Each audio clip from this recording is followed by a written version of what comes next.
This program is brought to you by thepodcastfactory.com.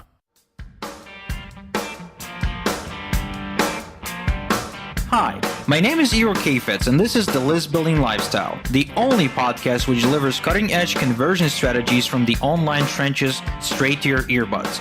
Download the transcript of today's episode and all future episodes at listbuildinglifestyleshow.com. I also invite you to grab a free copy of the Wealthy List Builder Survival Guide at listbuildinglifestyleshow.com/survival. And now, once again, it's time to claim your list building lifestyle.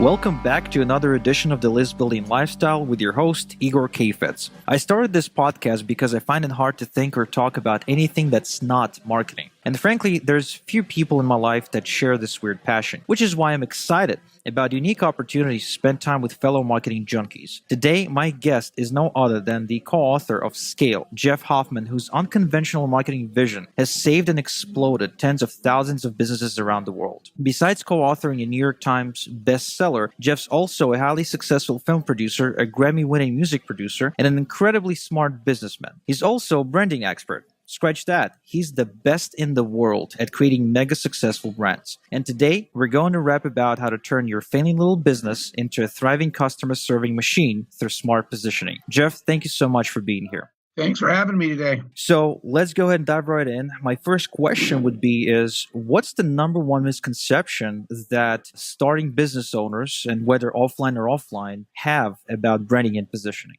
Well, you said the number one. There's a pretty long list. But I would say probably number one is that people think that branding is a slogan. I just need a clever little saying. And branding is so much bigger than that. It's literally a personality for your company, a lifestyle, and a culture. So I think that's the biggest one, that your brand is something you live and you build and you hire around, not just a clever little saying in your marketing materials. All right. So could you give us a couple of examples of what's your world's most favorite brand, perhaps? Well, I mean, there are a few. One example that this isn't necessarily my favorite brand, but it just shows the power of a brand. I'll just tell you this story that I was walking down the street in New York City, and I saw all these people in a really crowded store, all coming out with purchases. So I went in to see what it was, and it surprised me because it was a Ferrari store. The car, Ferrari. Ferrari is a store in New York City. And all these people went in there, and I started walking in saying, so all of you own Ferraris? And in fact, none of those people shopping in that store own a Ferrari, but they were all buying Ferrari shirts and hats and clothing. And I asked, what is the deal? Why none of you own this car, and yet the store is full and everybody's buying shirts and hats? And people said, because it's just cool. It's being connected with this brand makes us feel cool, right? We love the logo. We just want to share. We want to be part of it. It's just amazing that the brand has a glow. Wearing a Ferrari shirt makes you feel cool, even if you don't own one. Because their image is more about the lifestyle. It's the sleek, Italian, powerful, good life.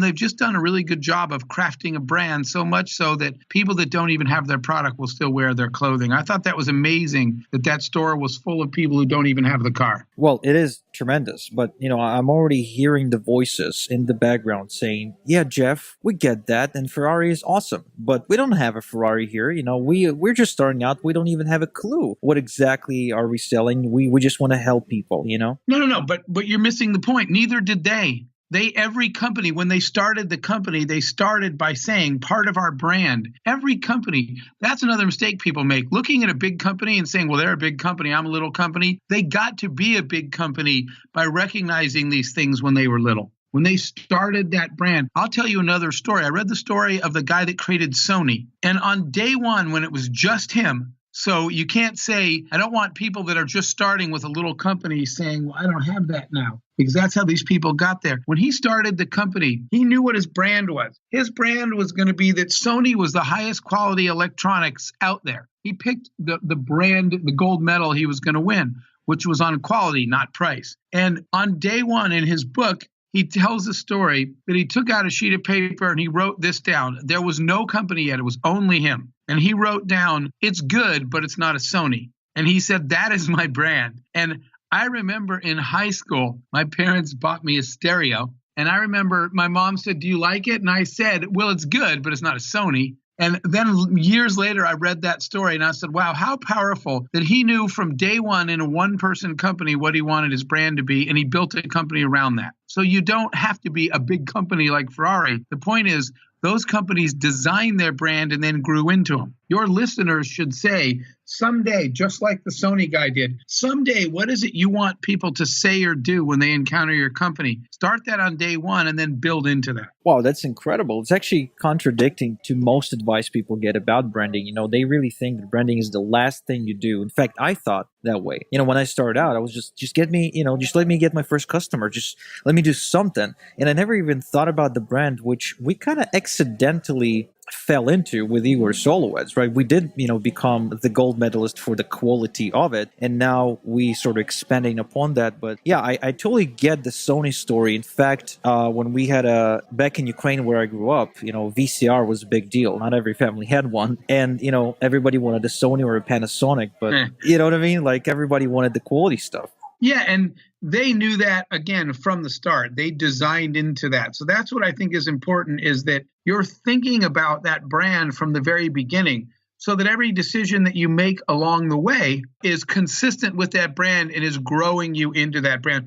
By the way, having spent time with people like a little bit with Jobs, but more with Steve Wozniak, and listening to the story, for example, the Apple story and the iPhone story, part of what they said had nothing to do with technology. The brand, which they thought of for that product before they ever had the product, was all the cool kids have it. I thought that was interesting that's what Wozniak, what Apple guys were telling me, that early on from the very beginning, they said, we want the iPhone to be the phone where people say, you're not cool if you don't have one. So again, they had a feeling for what the brand was, right? And way, way before they grew into the product. Well, they succeeded, because I've been getting every new iPhone that came out. In fact, I was just walking down the street the other day, and there was somebody who was selling iPhone 7 with a 7-year guarantee. And it didn't make any sense to me whatsoever, because why would you need a 7-year guarantee on an iPhone if you replace it next year when the new one comes out? Right.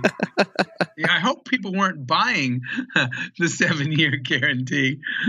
Now, okay, so here's another question, and this is a tricky one, at least I think so. Until now, every example you gave us was of an established brand and of a company that was selling a tangible product. So Sony sells electronics, iPhones, they're obviously phones. So what about the digital space, the information marketing space, the business opportunity space, and even MLM, something like Amway or something like that, How can somebody reposition themselves against tens of thousands of active competitors pretty much selling the exact same thing? Well, sometimes you can't, by the way. You made a really good point. Sometimes the best advice I can give people is life is short. Go do something else. Because I see people that say, I'm going to compete with all these tons of competitors that all look the same, and some of them are big and have big budgets. I'm not sure that always makes sense. Sometimes people don't like to hear that answer, but I've heard people give me their whole pitch, and at the end I said, you know what, if I were you, I'd find something else to do. Instead of standing in the middle of 1,000 companies, why don't you think of something to do that's a little different, so that people say, wow, they're the only company that does that way. So again, you're asking a good question, and the answer is, it's really hard to compete in a super crowded space when you can't distinguish yourself. And if you really can't think of a reason, then maybe you really should be doing something else. Otherwise, if you're going to stand in that space, you've got to find the thing that makes you stand out. There's got to be something you're better than everybody else at, or that you're just really good at. And if there is, you got to brand that one thing about you that separates you. I'm going to give you a quick example in the travel space. Everybody, because that's my space, right? Everybody sells hotels and airline tickets. Everybody sells travel. And there was one new company that was trying to figure out, we can't just say, hey, we also sell airline tickets and hotels, because we'll never succeed. But they came up with something different. They created, this was a site called Hipmunk, like chipmunk, but without the C, Hipmunk. Hipmunk came up with this thing they called the Agony Index. And they looked at every trip you could book. Everybody can put together a trip of an airline and hotel and itinerary for you. But what they did was they figured out the Agony Index. How bad are the airports you're going through? How long is your connection time? How often are these particular flights based on data delayed or canceled? So they came and you would give you 5 itineraries to choose from, but each one had an agony index saying, well, this one's cheaper, but it's always delayed. It's always crowded. You have to run from one end of the Chicago airport to the other. So it has a lot of agony to it. So the point is they came up with something that differentiated themselves. Everybody can sell you an airline ticket, can sell you an itinerary, but only that company could sell you an agony index. So what I'm saying is you either got to find something that distinguishes you, or you might be in a space you can't win in. Interesting. Now, so far throughout everything you said and throughout every piece of material you put out there, which, I'm sure that some of our listeners are familiar, but most not. And guys, if you're still unfamiliar with Jeff's work, at least start with Scale. Amazing book. So the one thing that is really dominant is that you're saying, quit trying to be all things to all people, be the one thing. Like, can you explain why can't we try to be all things to all people? Because it just makes so much sense when you get started. Absolutely. And I see that with so many companies, small companies when they're starting. Because the problem is you chase money early on, right? You need revenue. You're working on this one thing that you want to do and be good at. And somebody says, well, I don't want that, but I'd pay you to do this. And you say, geez, they'd pay me. So you shift a little to the left. Then a third person comes along and says, I don't want either of those things, but I'd pay you to do this. And now you're doing something else again. It's dangerous territory. And the reason is you only have limited resources. It might only be you and your company. But in any case, you're a small company, limited people, limited cash to spend on marketing, and dividing your attention and your marketing dollars 3 ways for 3 different products and services. You're doing a third of each of them instead of focusing all your energy on something you can really, really do well. The example that I give very frequently is until you become excellent in something, you're not recognized for anything. You're just in the crowd. You got to stand out. You got to be award-winning in something. And the example I love to share that I shared with you guys in London was, for example, the fact that early on, Jeff Bezos, I used to talk to him a lot in the early Amazon days. Bezos always intended Amazon to be the marketplace of everything. But what he said early on was, I've got to win a gold medal at something. I got to be the best at something. So he had the discipline to only launch books. For like 7 years, all they sold was books, because Jeff knew until you get recognized for excellence at something, no one knows your name. And so he said, don't give me anything else except books until we become the best darn bookseller on the planet. Then everybody's heard your name because you won something. The point is, winning a gold medal in anything is hard. Winning it in 3 things or 4 things ain't going to happen. And and my other example that I shared with you guys was my friend Tony Hsieh, who started a company called Zappos. The same way Jeff said, I'm going to be the best darn bookseller on the planet and then I'll expand, Tony said, we're going to be the best darn shoe seller on the planet. And Zappos only sold shoes until everybody knew its name. Then they expanded into other products. Interesting.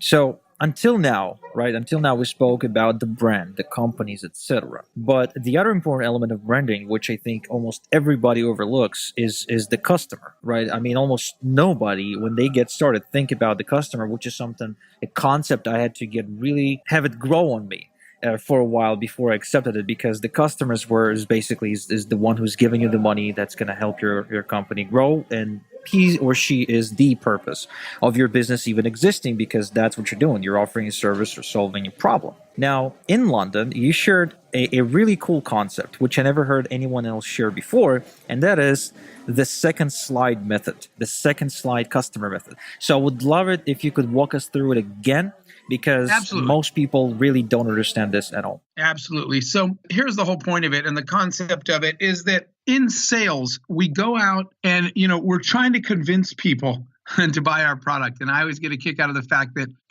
traditional salespeople, if you went out and hired one or took sales classes, one of the sales things they teach you is overcoming objections. So by definition, they're saying if someone says, no, thanks, not interested, they're teaching you how to argue with them and convince them. So with that in mind, what this was about was one day I went out with my salesperson. I said to him, I want to go with you and on 2 sales calls he had that day. And he had created a 20-slide PowerPoint to try to sell our service at the time. So I went with him and we went to the first customer. We went to this guy's office. He gave his 20-slide presentation. And at the end, the guy actually said, he took notes through all 20 slides. He nodded his head. He said, I like it. I'll call you guys. I'll get back to you. When we got in the car, my salesperson said, hey, he likes it. He's going to call us back. He paid attention to all 20 slides. I didn't say anything. We drive to the next sales call. When we get there, we go into this woman's office. We are on the second slide. We just started. And she said, and I quote, She said, "Oh my God, where have you guys been all my life? I've been looking all over for something like this. I'll take it." And my sales guy's like, "Well, I have 18 slides left." And I was laughing and saying, what part of stop talking? She already said yes, right? Are you not understanding? When we got in the car, I said, "Hey, I have a new definition of your job." And he said, "What?" And I said, "Your job now is to go out and find all these second slide customers. At the time it could take you, because here's what he said to me when we left the first guy, the 20 slide guy. He said, "I think give me 2 or 3 more visits with him and I can talk him into saying yes." And I was thinking, or you could close 5 people who are in the world who say, "Where have you been all my life? I've been looking all over for something like this." The people that say yes on the second slide exist. So your job is go find all the people that have been looking all over for a solution like this, and don't waste your time trying to convince people that say, "Well, I don't know, looks interesting, let me think about it." So that's what we started to do, is we started to develop a profile called the second slide profile. And it's just profiling what is similar about all the people that really love your product, so that next time around you can identify people really fast, where you can say, "She's going to love this thing. She's going to say yes." Why? Because these characteristics about her that make her similar to the other people that love your product, versus the people that you spend forever trying to convince and you still haven't sold them yet. Stop wasting time with them. That's what the second slide method is all about. Yeah, this is really a true definition of the perfect message to market match, right? I mean, if you're just coming in and solving that biggest pain in the most efficient way possible, they're going to say yes because that's what they want. And it just removes all the friction. Right, that's what they're looking for. I mean, because when you're really trying to get somebody to say yes, what happens is defenses go up. I mean, you just have to start fighting and kind of climbing over fences and under barbed wire and stuff like that. And nobody likes that. But everybody seems to believe that that's the way to do it. You are absolutely right. So that's the the lesson that we learn refining the process, is that you got to start to identify the profile of the people that you can close the fastest and spend your time looking for them. Don't waste your time trying to sell people that really aren't sure. Exactly. At least until later on, when you've got the manpower and the resources to expand your marketplace. But yeah, until you reach 6 figures or multiple 6 figures, you really won't need to do that, because there's going to be plenty of customers that will be ready to say yes if you just offer them the right solution. You just got to find them, right? Exactly. Now, Jeff, there's one more question I wanted to ask you, which is my personal interest, really, is you're highly accomplished. Like, you've done so much successful work in virtually every industry out there. You consult, you've been on Forbes, you've been on, CNN, MSNBC, like every possible news channel. Like, you do a lot of stuff. What inspired you to actually write and co-author a book with David Finkel, The Scale? Because, I mean, a guy as busy as you are, you'd think you'd be busy making money rather than, writing a book about it. It really was, because you'd be amazed at how many times small business owners and entrepreneurs come up to me and say the following. They say, "Man, I'm just stuck." And David was hearing the same thing. I launched my business, it grew to a certain amount, and now I can't seem to grow anymore. And people were saying, "I feel like I'm working twice as hard as I used to and growing slower, or not growing at all. I don't get it." So that was the reason for writing Scale, was people would say, "How'd you get over the hump? You started your company," but in our case, obviously the biggest company I was part of was Priceline.com, which includes Booking.com and Agoda. Priceline now does business in 200 countries around the world. So we were able to continue growing and growing and growing our business from the start. And that's the question people ask. What are the things that you have to get right so your business doesn't just hit a wall and stop growing? Because people kept telling me I'm stuck and I'm not growing. So Scale, David and I sat down and said, let's make a kind of practical how-to guide that here's all the things you got to do if you want your business to continue growing. And that's why we wrote that book. Wow. Well, I'm really happy that you did, because lots of lives are changed and will be changed in the future because of the principles you shared there, especially, the story about the guy who used to sell sand, which is, I'm not going to spoil it for you guys. You should just go read the book, but it is truly eye-opening to how small-minded most business owners are and how we confine ourselves into this little box, right? And we don't see the solutions, which are so darn simple, often staring us right in the face. So anyway, guys, you're listening to this. You should definitely go on Amazon.com right now and get Scale. It's by Jeff Hoffman and David Finkel. Jeff, I couldn't be more thankful and grateful to you for taking this time to sit down with me and share this knowledge with our listeners. And once again, guys, until next time we chat, have a good one. Thank you for listening to The List Building Lifestyle. Make sure to subscribe on iTunes or Google Play to never miss an episode. Because who knows, just one conversion tactic we share on the show might double your list and double your business. Download the transcript of today's episode and all future episodes at listbuildinglifestyleshow.com. And don't forget to claim your complimentary copy of the Wealthy List Builder Survival Guide at listbuildinglifestyleshow.com/survival. This is Igor Kheifets, and until next time we talk, have a good one.